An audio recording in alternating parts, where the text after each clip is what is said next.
Everybody, this is Lee.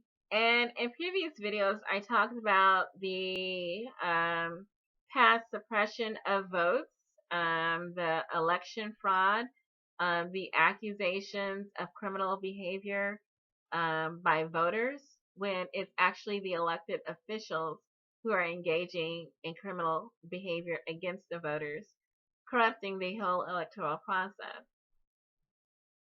And the fact that the group of independents in North America is rising as a direct result of the corruption and the collusion and the very bad behavior of the two major parties that have just become unbearable. And so both the Democratic Party and the Republican Party are losing support to independents, and they are also losing power to independents as more states open up their election systems, their primaries, their ballot access, their petitioning guidelines. They are actually being eased to allow more participation by independents and third-party voters. This has all been a direct result of Bernie Sanders run through the primaries and the benefits of having independents to vote and support his campaign, that more states are opening up their primaries to independents.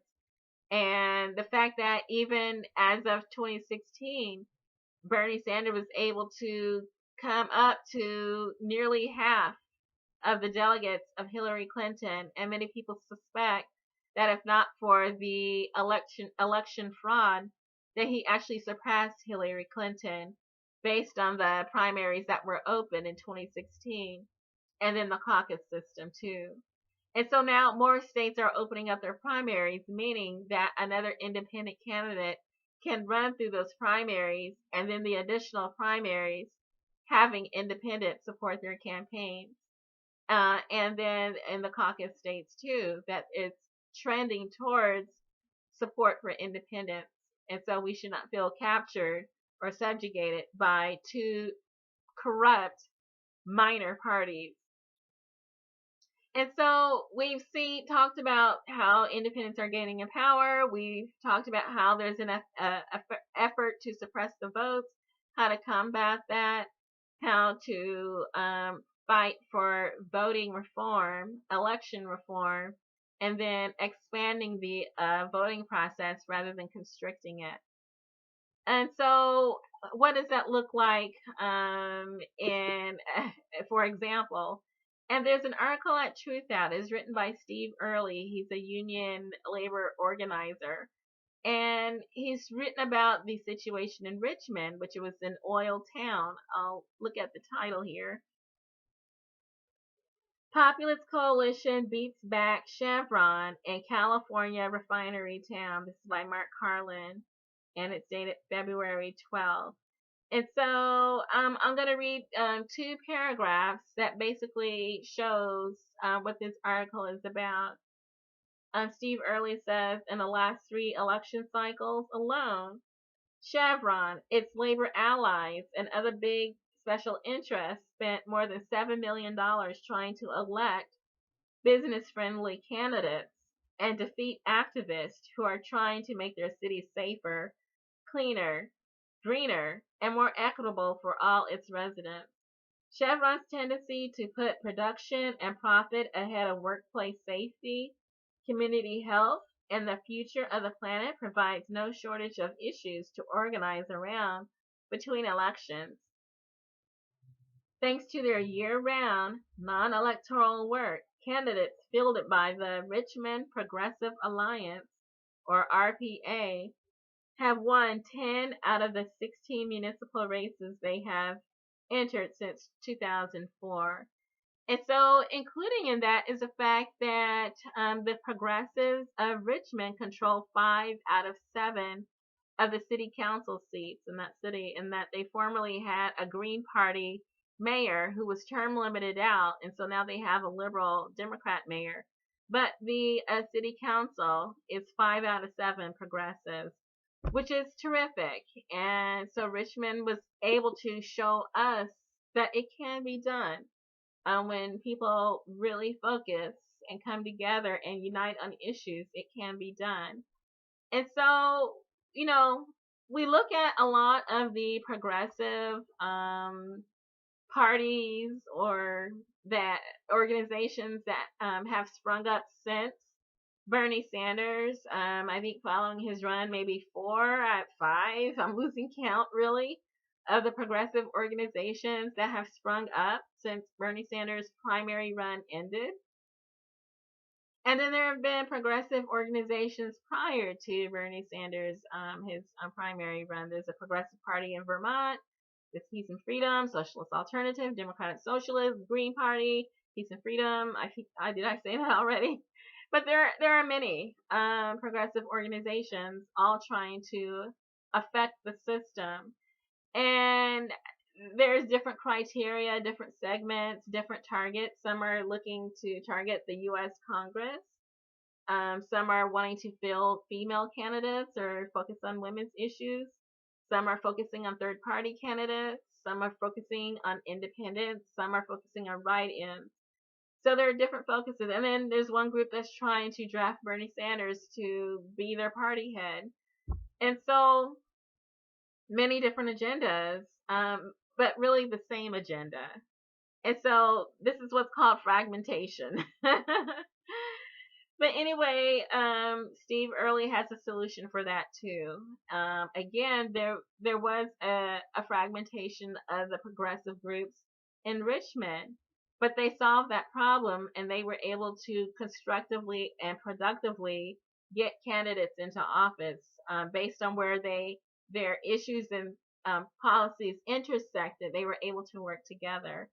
And I'm really hoping that all these progressive groups are willing to coordinate with each other and not overlap and not work at cross purposes and not compete for the same seats. That there are plenty of seats open in 2017 for sure for those who already have their candidates in place and their machine in place. We need to support those candidates that are on the ballot in 2017. Who have either a Bernie type platform or a Jill Stein type platform that we can get behind. And then 2018, I call it the big dance. There are over, I would say, maybe 435 House seats, 33 Senate seats, 39 governorships coming open for contest in 2018. So over 500 seats. But then there are also low level or lower, further down ballot in the state houses. There are seats coming open. And so I'm really hoping that, we've got people targeting the Congress, which is fine. But we also need people to target the state houses and then the state level positions because whoever gets into office in 2018, that's going to have a tremendous effect, a direct effect on the gerrymandering as a result of the 2020 census. And so there's going to be a lot of redistricting, and that's one of the issues in North Carolina right now. So, but I'm going to focus on what Steve Early says about this.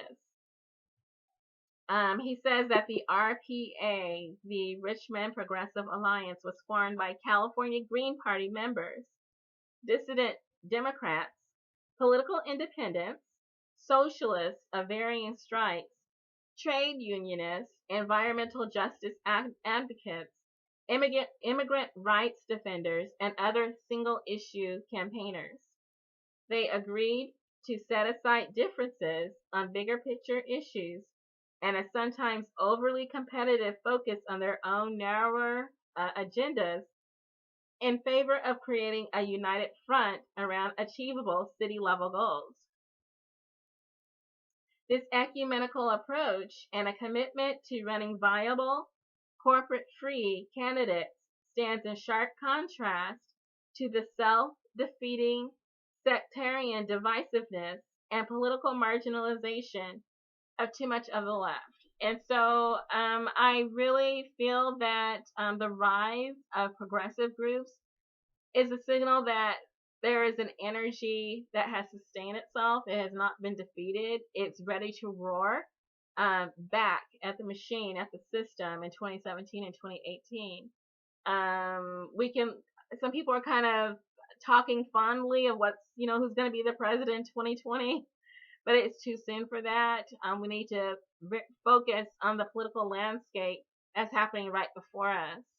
That the state legislatures are, piling up in one direction, and that possibly there's going to be an effect on our U.S. Constitution, probably for the worse, if indications are from what we've seen in this past month of having a new regime in the White House. But we definitely need to focus on what's before us and not get too far out there and wondering what might happen rather than focusing on what is happening. And so this is the solution that Richmond Progressive found, that they had to, say, okay, well, we disagree on this, but we agree on about 80%. Let's focus on that 80% and get going on what we need to do. And that's what I see with a lot of the multitude of these progressive groups, that they largely agree more than disagree, maybe as high as 90%, and that the difference might be strategy or something. But I think focusing on that 90% and coordinating with each other, supporting each other's efforts, and not defeating each other's efforts is the way to move forward. It worked in Richmond. They were able to defeat Chevron. And we're in a battle with the fossil fuel industry, which has become powerful due to direct support from high-level administrators in the Trump administration. But they can be defeated, or at least neutralized, if we focus and not dismiss those mayoral positions coming open, those municipal positions, city council, neighborhood positions coming open, the school board, the commissioners, all very vital in decision making. As we've seen in North Dakota, that there was a machine, a down ballot machine, a state level machine that pretty much rubber stamped whatever Energy Transfer Partners wanted to do. And so with the right people in those places, we can jam the works and make sure these fossil fuel companies actually do answer to the people, that they pay attention to what the people want and not what the oligarchy decides that it feels like it should have. So anyway, these are solutions, and hopefully they can be expanded and amplified, and maybe provide some use to activists who are organizing and planning for the next 4 years. And it starts today. Good luck.